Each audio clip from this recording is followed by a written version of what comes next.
ఆమె అతనికి ఓ ఆట బొమ్మ మాత్రమే. ప్రతి రాత్రి ఆమెతో, ఆమె జీవితంతో ఆడుకోవాలని చూస్తాడు. చిన్నదైనా పెద్దదైనా ఇద్దరి మధ్య ఎప్పుడైనా గొడవ జరిగితే ఆ ప్రతీకారాన్ని రాత్రి మంచంపై తీర్చుకోవడం అతనికి అలవాటు. ఆమె ఆరోగ్యం బాగోలేకున్నా అతనికేం పట్టదు. కేవలం కోరికలు తీర్చే ఓ యంత్రంలా మాత్రమే ఆమెను చూస్తాడు. ఆరోగ్యం బాగోలేదు, ఇవాళ శారీరకంగా కలిసే శక్తి లేదని ఎప్పుడైనా చెప్తే ఇక ఆ రాత్రి పిడిగుద్దులు కురిపించి నరకం చూపిస్తాడు. బలవంతంగా అనుభవించి పక్కకు జరుగుతాడు.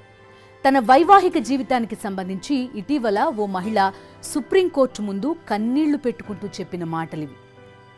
ఆమె చెప్పిందంతా వింటే మీకేమనిపిస్తుంది? ఓ అత్యాచార బాధితురాలి మాటల్లాగా అనిపించడం లేదా? అయితే కేంద్రం మాత్రం దీన్ని రేప్లాగా భావించడం లేదు.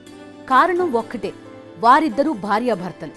అదేంటి, దంపతులైతే మాత్రం బలవంతంగా భార్యపై ఓ మృగంలా పడిపోవచ్చా అని అడిగితే మాత్రం కేంద్రం దగ్గర సమాధానం ఉండదు.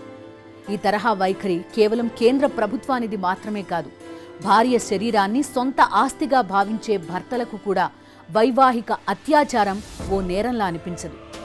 ఇంతకీ మ్యారిటల్ రేప్ని కేంద్ర ప్రభుత్వం ఎందుకు వ్యతిరేకిస్తోంది? ఈ వైవాహిక అత్యాచార బాధితుల బాధ ఎలాంటిది? దేశంలో మ్యారిటల్ రేప్ బాధితులు ఎంతమంది ఉన్నారు? ఇది చాలా డిబేటబుల్ టాపిక్. అయితే ఈ వీడియో చివరి వరకు చూడండి, ఎందుకంటే ఇది మన అందరికీ సంబంధించిన ఒక సెన్సిటివ్ టాపిక్.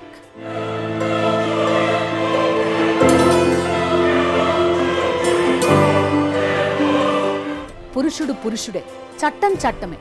స్త్రీపై పురుషుడు అత్యాచారం చేసినా, భార్యపై భర్త అత్యాచారం చేసినా అది అత్యాచారమే. కర్ణాటక హైకోర్టు న్యాయమూర్తి జస్టిస్ నాగప్రసన్న 2 ఏళ్ల క్రితం ఒక కేసులో ఇచ్చిన తీర్పులో భాగంగా చేసిన వ్యాఖ్యలు. అయితే చట్టాలు మాత్రం ఆయన మాటలకు విరుద్ధంగా ఉన్నాయి.